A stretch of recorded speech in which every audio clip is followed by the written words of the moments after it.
Alors, Kylian Mbappé est-il le problème du Real Madrid cette saison?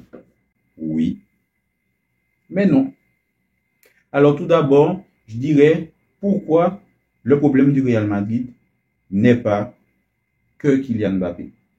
Parce que beaucoup de personnes tapent sur Kylian Mbappé, à juste titre, hein, sur certains points, parce que joueur de classe mondiale, joueur qui a demandé à être traité comme les plus grands de ce sport.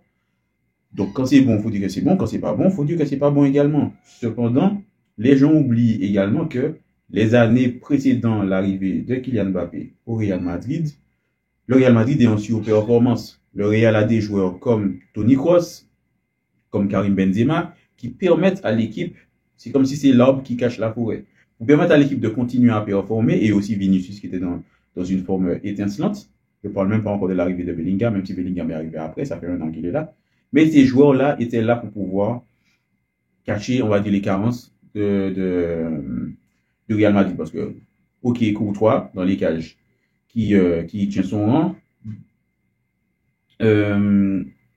Alaba qui est venu, qui a signé au Real Madrid, qui a jamais vraiment, on n'a jamais pu vraiment l'exploiter puisque le gars était tout le temps blessé. Carvajal qui a beaucoup dépanné, qui a beaucoup aidé, c'est pas un joueur que des fois j'affectionne le plus, mais on a besoin de petits enfoirés comme ça dans son équipe. Là, avec sa grosse blessure, on a vu, on va dire, la différence quand il n'est pas là. Cette saison, on joue en défense centrale avec Rudiger et, dans le meilleur des cas, Asensio, puisque Danilo blessé, souvent blessé également, moins souvent que Alaba, mais souvent blessé. La défense n'a pas été renforcée, la défense s'est affaiblie. Le milieu de terrain n'a pas été renforcé, le milieu de terrain a été affaibli. Tu perds Toni Kroos, tu as Modric, qui a, je crois, 36 ou 37 ans maintenant. Donc, Modric, ses belles années sont derrière lui. Il n'est plus titulaire indiscutable par rapport de toute façon à son âge, il est plutôt sur le banc. Federico Valverde, qui est très bon, mais des fois qui ne joue pas à son poste, qui est très malé à droite à gauche. Aurélien Tchouaméni, qui n'est pas bon, il faut le dire, cette saison. Mon Dieu. Alors, j'ai parlé de Tchouaméni, j'ai parlé de Valverde. Kamavinga, même chose, qui des fois est bon, qui d'autres fois n'est pas bon, donc qui souffle le chaud et le froid. Quand on regarde bien le profil des joueurs au milieu de terrain, il y a qui comme créateur?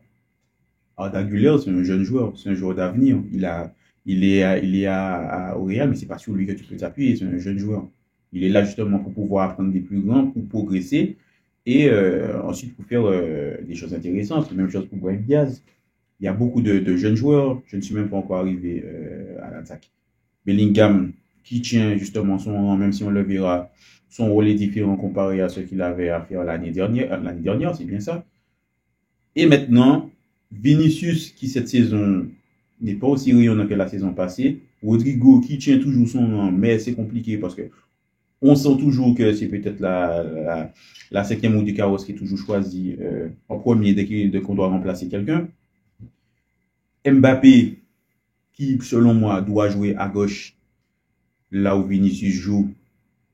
Mbappé joue en pointe, il est venu au Real pour pouvoir jouer en pointe, mais Mbappé ne se comporte pas comme un neuf, puisque c'est pas un neuf dans les faits, c'est pas un neuf. Donc il doit peut-être travailler pour pouvoir apprendre à jouer ce poste-là. Rodrigo, comme je l'ai dit, moi c'est un joueur que j'affectionne tout particulièrement. Je trouve qu'il tient son rang, mais voilà, il est un peu effacé par rapport aux autres. Et Bellingham, bien sûr, qui jouait plus avancé la saison justement passée et qui a reculé avec l'arrivée de Kylian Mbappé, qui est moins rayonnant dans le jeu, même si il tient toujours son rang. Donc, après avoir dit tout ça, je ne parle même pas de l'entraîneur Carlo Ancelotti, qui je pense qu'il est un peu fatigué avec ses idées et qui sera très certainement remplacé. Pas qu'il est nul, hein, mais bon, voilà, il a déjà tout gagné avec le Real. Il a fait avec une équipe, on lui a demandé de bricoler. Il a bricolé, maintenant le bricolage il ne tient plus et il faut changer. Il faut changer des joueurs dans l'équipe, c'est-à-dire qu'il faut faire venir du 109 et je pense qu'il faut changer aussi à la tête de l'équipe avec un nouvel entraîneur, plus jeune et qui aura peut-être des idées plus nouvelles. Alors, ça c'est la partie, est-ce que Kylian Mbappé est responsable? Non. La réponse est non, parce qu'il y a tout ce que j'ai exposé qui fait que ce n'est pas le seul problème. Il y avait déjà des problèmes au Real Madrid, sauf que les gens ont oublié que quelqu'un comme Toni Kroos rayonnait tellement sur le jeu que quand quelqu'un comme ça part, comme dit le proverbe, un seul être vous manque et tout est dépeuplé. Et c'est exactement ce qui se passe avec le départ justement de Toni Kroos. Ne parlons même pas du départ de Karim Benzema, qui a très bien tenu son rôle après le départ de Cristiano Ronaldo, qui était là depuis des années. Ça n'a pas été simple pour Benzema au début, au Real Madrid, mais il a appris, il est resté, et on ne reste pas tous à d'années au Real si on n'est pas bon. Chaque concurrent qui est venu, il a mis le concurrent sur le banc. Donc voilà, force de caractère, ego, respect au noébé. Donc, Benzema n'étant plus là, Kroos n'étant plus là, le problème est plus profond au Real Madrid. Maintenant, pourquoi, selon moi, Kylian Mbappé est responsable aussi on va dire, de la méforme du Real Madrid. Mais comme je l'ai dit précédemment, parce que déjà, c'est pas un neuf, il n'est pas un neuf dans l'âme, comme l'a dit subtilement Courtois après la défaite contre Arsenal. Il y a eu beaucoup de centres dans ce match-là, mais il n'y avait personne pour pouvoir le reprendre, parce que José Lu, qui est un attaquant dans l'âme, n'est plus là. José Lu, il est parti, il n'est plus là. Ils ont fait de la place à Mbappé, maintenant Mbappé, il est là, mais Mbappé, c'est pas un neuf. Et ce qu'on va demander au neuf des fois, et surtout ce qu'on va demander à Mbappé, c'est de jouer avec ses qualités, c'est-à-dire prends la profondeur, mec, demande le ballon en profondeur, utilise ta vitesse, tu as une rapidité d'exécution aussi, joue sur ça. Non, on a l'impression que le gars, il veut toujours jouer dans les pieds, il veut jouer arrêté pour pouvoir partir, arrêter. Mais dès le moment où tout le monde a déjà capté que c'est comme ça que tu veux jouer, alors que tu n'as pas les qualités pour pouvoir jouer comme ça, c'est pas que tu es nul, c'est que tu n'as pas les qualités pour pouvoir jouer comme ça. Chaque personne doit jouer avec ses qualités. Et voilà. Toi, c'est ta faute de vitesse. Demandons en profondeur pour pouvoir prendre l'ascendant sur les défenseurs. C'est ça, c'est ta vitesse d'exécution. C'est ça, en fait. Ce sont ça tes qualités. Arrête de demander le ballon dans les pieds.